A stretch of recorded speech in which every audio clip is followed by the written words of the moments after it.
अस्सलामुअलैकुम, मैं हूं इरफान बशीर। खुश आमदीद कहूँगा यूट्यूब चैनल के ऊपर। दोस्तों, जो मदीने में चोर वो पाकिस्तान में भी चोर, वो चाइना में भी चोर।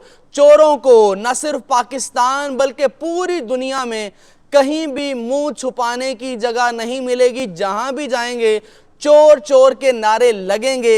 ये रिटन ऑन दी वॉल है, ये नविश्ता दीवार है, जो दीवार के ऊपर लिख दिया गया है कि चोर की इस दुनिया के अंदर कोई इज्जत नहीं है। और वो चोर भी ऐसा हो जो न सिर्फ पैसे की चोरी करे बल्कि मैंडेट चोरी करे, जो वोट को इज्जत ना दे, जो वोट को चोरी करे, उसकी कोई इज्जत नहीं है पूरी दुनिया के अंदर। आप इमेजिन कीजिए, आपका बदतरीन दुश्मन है कोई, आपने धोखे से उसको जेल में बंद करवा दिया। आप जाते हैं किसी और मुल्क के अंदर सैर करने के लिए और वहां आपके सामने उसके नारे लग जाएं, तो आपके लिए तो शर्म से डूब मरने का मकाम नहीं है।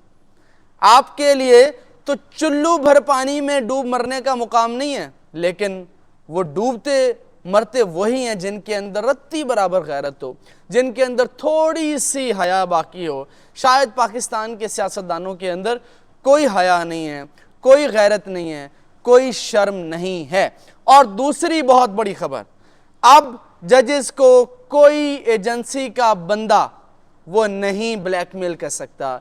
ये डॉन न्यूज का टॉप का आर्टिकल, इसके अंदर जजेस ने क्या कहा है, ये एक इतना जुमला पढ़ने वाला है और इसके अलावा एक ये जुमला।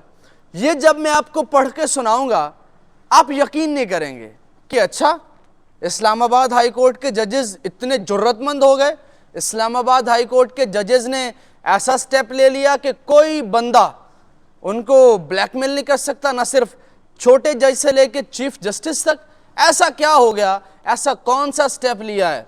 और अगर किसी ने ब्लैकमेल किया तो फिर क्या रद्द अमल होगा?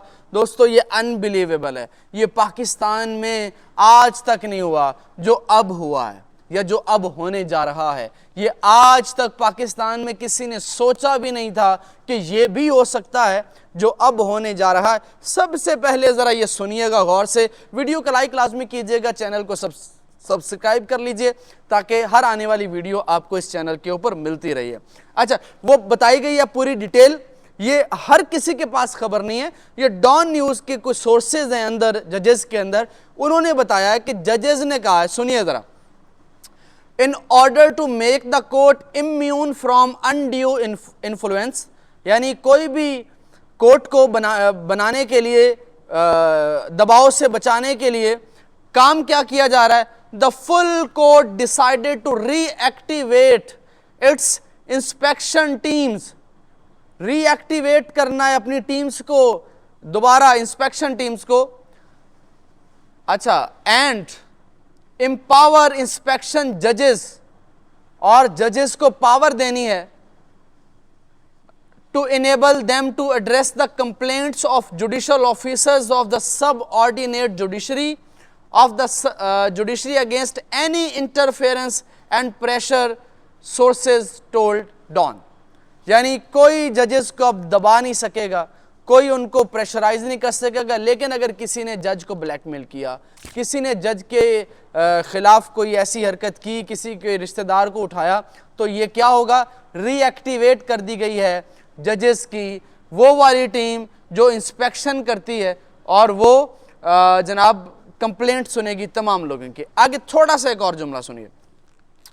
अकॉर्डिंग टू सोर्सेस, द जजेस pointed out instances in which the intelligence agencies operatives attempted to manipulate the pending litigation in some high profile cases। यानी उन्होंने कहा है कि हाई प्रोफाइल केसेस के अंदर एजेंसीज जो हैं वो इन्फ्लुएंस करती हैं, हाई प्रोफाइल केसेस के अंदर एजेंसीज तंग करती हैं, हाई प्रोफाइल केसेस के अंदर वो जनाब तंग करने के, आपको पता ही है किस तरह तंग किया जाता है। और फिर एक और काम होने लगा, चीफ जस्टिस आमिर फारूक जो हैं उनकी अब हुक्मरानी इस्लामाबाद हाई कोर्ट के अंदर ख़त्म होने वाली है। वो इस तरह सारे जज इकट्ठे हो गए, उन्होंने कहा जनाब जिस तरह सुप्रीम कोर्ट में practice and procedure rule active है कि चीफ जस्टिस के साथ 2 सीनियर प्यूनी जजेस होंगे और वो फैसला करेंगे बेंच कौन सा बनाना है, वो फैसला करेंगे कौन सा केस सुनना है। तो लिहाजा हाई कोर्ट के अंदर भी ये काम होना चाहिए और ये as soon as possible, as early as possible होने जा रहा है। और फिर सीनियर प्यूनी जज कौन कौन से हैं? जस्टिस मोहसिन अख्तर कियानी जो अगले चीफ जस्टिस हैं, और उसके बाद जो है बाकी 2 जजेस, टोटल 7 जजेस हैं चीफ जस्टिस को निकाल के। चीफ जस्टिस समेत 8 जजेस हैं, चीफ जस्टिस और 2 जजेस और जस्टिस मोहसिन अख्तर कियानी, तो बाकी बच जाएंगे 5 जजेस। ठीक है, तो ये इस तरह से फैसला होगा। तो ये बहुत बड़ा इकदाम है, ये आज तक नहीं हुआ, ये आज तक किसी ने सोचा भी नहीं था। अब आते हैं, लड़ाई एक छोटी सी हुई है नवाज शरीफ और शहबाज शरीफ के दरमियान। नवाज शरीफ क्यों नाराज़ है?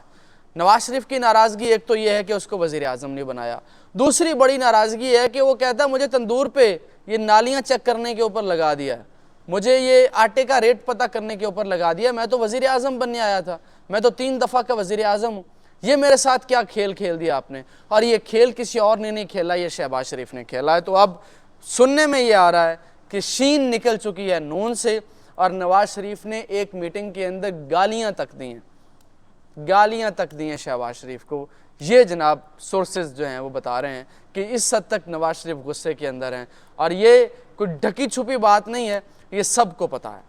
ये आप किसी भी बड़े साफ़ी से पूछ लेंगे, या आप किसी भी बड़े साफ़ी का अगर व्लॉग देखेंगे तो आपको ये बातें वहाँ भी पता चल जाएंगी। अब आ गया मसला खान साहब का। खान साहब क्या हैं? आपने उसकी 10,000 उसकी पार्टी का कारकुन जेलों के अंदर रखा हुआ है, पार्टी नहीं टूटी।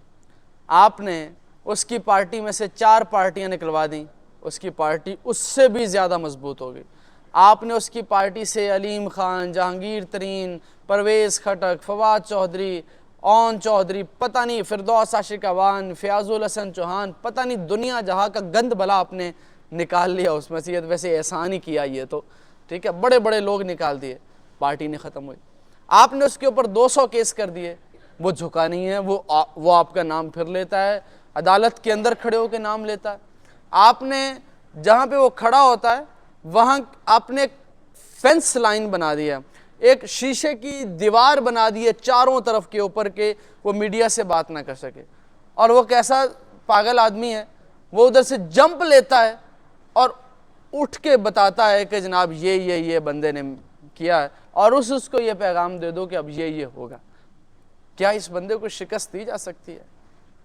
आप बताइए, क्या इमरान खान शिकस्त देना पॉसिबल है? ये आपने कमेंट बॉक्स में बताना है। इंशाअल्लाह ताला आपको अगली वीडियो के अंदर मज़ीद अहम हक़ाइक़, मज़ीद अपडेट्स और तमाम सबूतों के साथ इंशाअल्लाह ताला। इस वीडियो को लाइक लाजमी कीजिएगा, चैनल को सब्सक्राइब कर लीजिए और कमेंट में अपनी राय का इजहार लाजमी कीजिएगा। अल्लाह ने